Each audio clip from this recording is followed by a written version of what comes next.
There are two lines that education stakeholders like to throw around when speaking about online education. They form two sides of the same coin. Either online learning can improve equity in education, or online learning cannot improve equity in education. Zooming out from either of these two premises, there are two corresponding narratives that people tend to believe. The first is often summarized in headlines like, "Online learning can improve equity in education," or "Online learning has the potential to democratize education," or "Technology is key for boosting classroom equity." These blue sky pronouncements typically fall into the thought leader category and likely refrain from making any absolute or data-driven statements. The second narrative is far more established by research. Online learning replicates the inequity already present in society. Numerous academic studies have at least in part supported this conclusion. The Brookings Institute in 2018 investigated the comment forums in an online course. They found that there was a, quote, higher probability of response from an instructor when a comment is posted by a white male, end quote. MOOCs mark an educational phenomenon that was often the subject of the first narrative, but then migrated to the second. They originally had the quote-unquote potential to democratize education and teach learners all over the world who could not otherwise access higher education. Studies have subsequently found that somewhere around 80% of MOOC students had at least a bachelor's degree, 60% were employed full-time, and 60% came from developed countries. In 2016, ClassCentral.com founder and CEO Dawal Shah wrote, quote, "There's been a decisive shift by MOOC providers to focus on professional learners who are taking these courses for career-related outcomes. In other words, MOOCs don't represent a rising tide that lifts all ships. They primarily benefit an already educated class of professionals."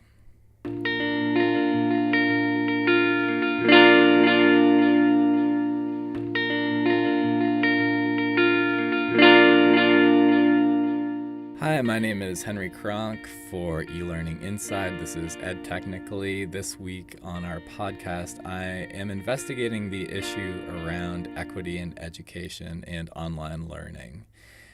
Primarily, what does it mean to improve equity in online learning, and does online learning improve equity in education? So the word equity is often used in the context of education, but it does not always mean the same thing or refer to the same group of people. The Merriam-Webster dictionary defines equity as, quote, fairness or justice in the way people are treated, end quote. That is not incredibly specific. To describe the term, many contrast it with the word equality and show a version of an image which will play in the YouTube video version of this episode, but which I'll just describe for the podcast. It involves three people standing before a fence. The first image on the left shows equality. All three characters are standing on the same sized box. There is a tall person who could see over the fence in the first place. There's a medium person who can now see over the fence based on the box that they received. And there's a short person who can not see over the fence with or without the box. The second image represents equity. The tall person is not standing on any box. He doesn't need one. The medium person is standing on a medium box. They can see over the fence, and the short person is standing on a taller box still, and they can also see over the fence. In the context of this article /episode/podcast, one might consider the efficacy of online education to be the height of the box. It either allows individuals to look over the fence or it doesn't. But what is the fence? Is it improved academic outcomes? Is it undergraduate enrollment? Is it degree attainment? Full-time employment in one's field of study? 2016 article in the Stanford Social Innovation Review asked, "What the heck does equity mean?" That's the title of the article. As the authors write, quote, "We recently conducted in-depth conversations about equity with 30 staff members of 50 foundations whose peers named them as leading equity work in the field. We found that funders not only are confounded by the definition of equity, but also highly desirous of one that resonates, both within their organization and for the field as a whole.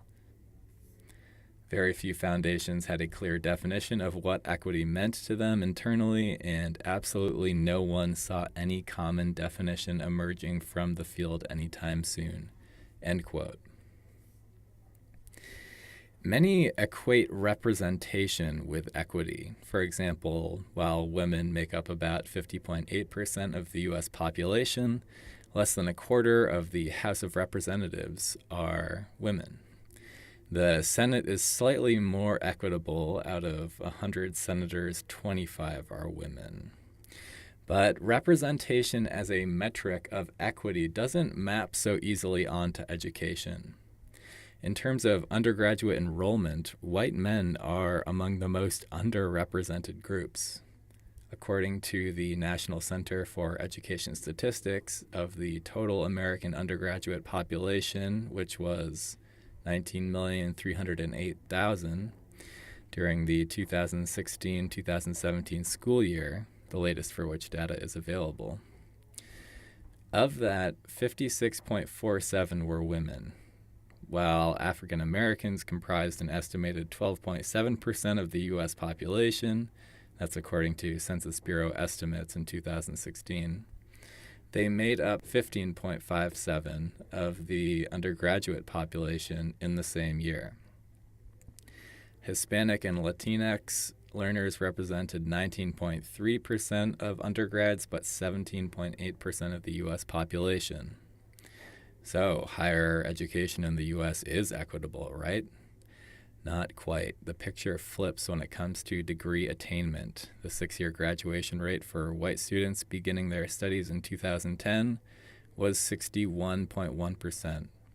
For black learners, it was 38.4% and 50.5% for Hispanic students. And when it comes to representation among online learners, the situation is even more complex. That was the subject of a previous EdTechnically episode. I highly recommend it, and it involves a lot more super granular NCES data. In many, if not most cases, online courses expand access options for students, but attainment lags behind face-to-face alternatives. That is not a reason to conclude that online learning perpetuates inequity. For example, at the recent Online Learning Consortium Innovate conference, Michelle Pacansky-Brock presented on the California Community College system for which she works. The 114 colleges collectively serve 2.1 million students, 28% of whom study online. Achievement in terms of DFW rates, that's students who receive a D grade, an F grade, or who withdraw from a course, lags online. But that achievement gap has been quickly closing. While DFW rates have remained at about 70 to 71% for face-to-face courses since 2006-2007 school year, they have climbed online from 53% to 66% during the same period. As Pacansky-Brock related, quote, "We in the California Community College system know that online courses are hugely important, even though success rates have historically been lower than face-to-face. To us, that's not a reason to not do it. It's a reason to fix the problem. When we look at some of these success gaps, we start to see problems of equity. That's something we're very aware of. It's not something we push under the carpet.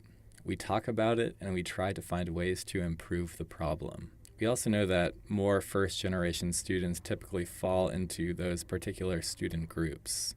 Also, students of color are less likely to feel like they belong on campus." End quote. What's more, other information indicates that the best secret to success in terms of modality is neither online nor face-to-face. It's a mix of both. A 2018 study by Arizona State University and the Boston Consulting Group titled Making Digital Learning Work investigated numerous outcomes such as retention and access to programs at 6 different institutions that had newly implemented comprehensive online learning ecosystems. At Houston Community College, investigators found higher retention rates among online students compared to in-person. But retention among students who took a mix of both was higher than either category. As the authors write, quote, student access to the case study institutions improved on multiple levels, with increases in total student enrollment and increases in the proportions of specific populations, including Pell Grant eligible students, minority students, older students, and female students, end quote. Qualities such as flexible enrollment also increased access. So in conclusion, measuring equity in education and forming a conclusion about online learning's effect on inequity is really difficult and complicated. Many, having found persistent inequity in online programs, have simply concluded they're ineffective without realizing any of their benefits.